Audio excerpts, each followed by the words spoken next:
Maybe I am. Then you are in the right place at the right time, Red.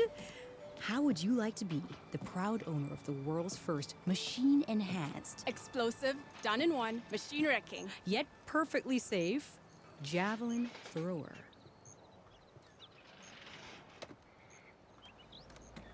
Are you two from around here? Nah, the claim. Dad sent us out west in search of some unknown opportunity.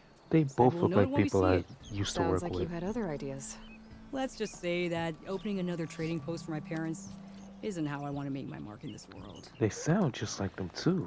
I That's imagine crazy. traveling alone must be nice.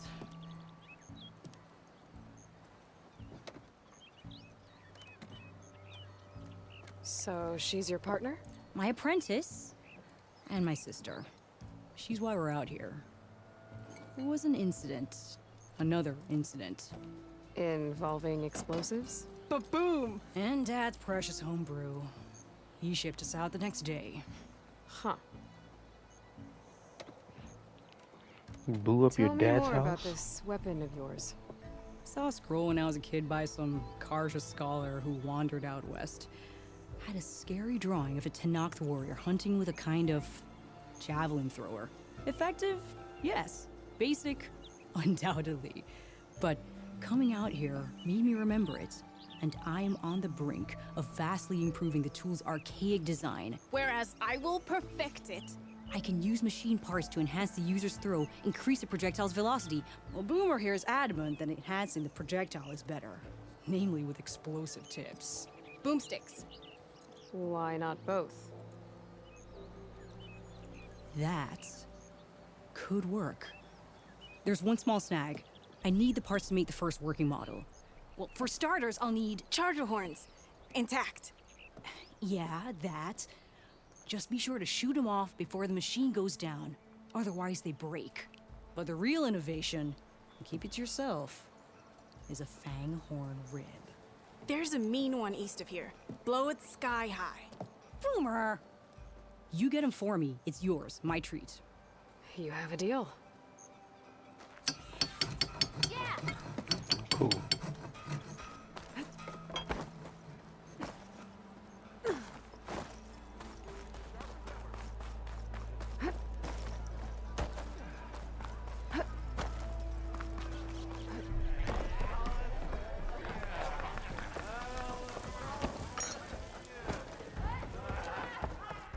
Aloy, Shane come for that beer after all, eh? Here, sit down. Get a pint in her hand. Wasn't expecting you to swing by. Since when do I do what's expected? There's that spark. Fire and spit. Fire and spit.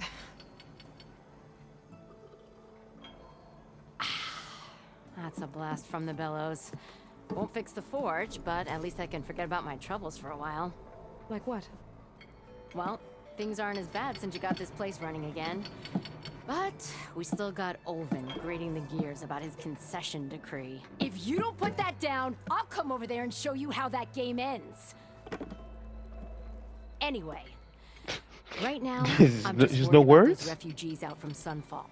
To come all this way enduring Forge knows what. Shadow Karja refugees. What are they doing in the Daunt? Looking for a new home, I gather. They're camped out by an old trailhead, southwest of here. And therein lies the problem. A stormbird crashed up on the cliffs last week, and Talon Cleanbrokers had his eye on the salvage ever since. But the refugees have barred entrance. Mustn't interrupt their sun-scorched ritual. Something about finding a twilight path. Huh. Never heard them talk about that before. Yeah, well, these particular Shadow Karja are an odd bunch. But overall, they're peaceful folk. Not that it matters to Talon. He'll crack some heads to get to that salvage. Maybe you could swing by, convince him to set up camp somewhere else? So the bristlebacks in the Daunt. More exposition. You're a pig. Blasted things, those bristlebacks. They just showed up one day, rampaging around the valley like they exploded out of a forge. Lost some good people. But bless the bellows, you cleared them out and got this place working again. That put a dent in Ulvin's plans.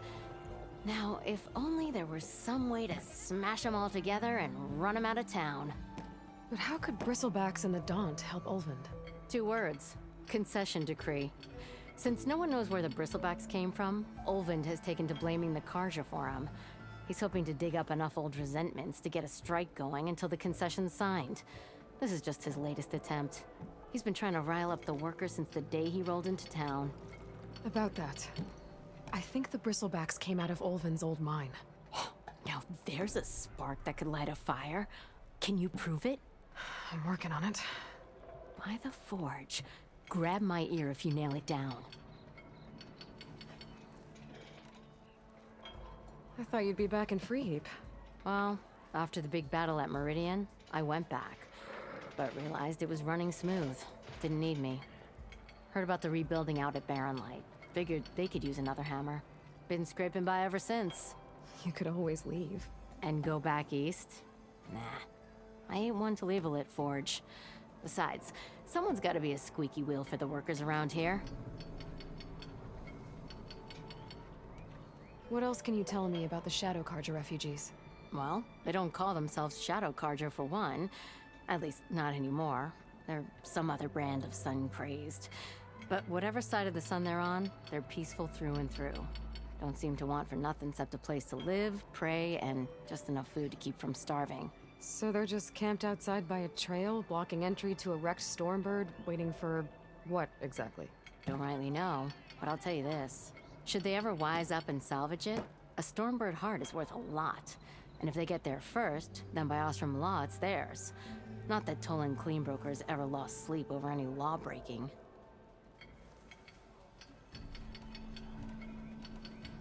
Who is this Tolland Cleanbroker? Just some chuff-huffing pondsman. Got a shop here in town. Lived in Chainscrape since there was a Chainscrape. He and Ulvin go back a ways. Like a pair of coals and a campfire, those two. So Tolland works for Ulvund? Ha! Ulvin might think so, but Tolland scrapes up his own scams. And he ain't the type to let a few refugees get between him and Stormbird salvage. So about Ulvund. Around here, everything's about Ulvund. How'd he end up in charge? He got here early, like a squirrel smelling a fat nut. He knew rebuilding Barren Light would need stone and timber. So he jangled purses all over Mainspring, getting investors to front claims on anything in the Daunt that might be worth a damn.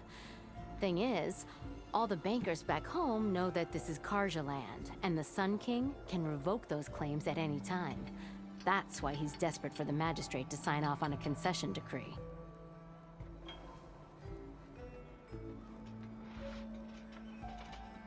This concession decree, what is it exactly? And how would it help Ulvund? It's pig diddle, that's what. A writ that would put all Osram claims in the Daunt under Osram law, even though they're on Karja land.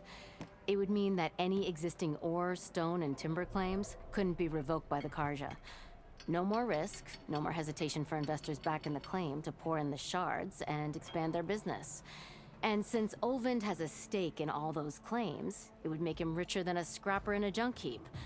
Not to mention Chainscrape would become an Osram municipality, so he could buy enough votes to call himself an elderman.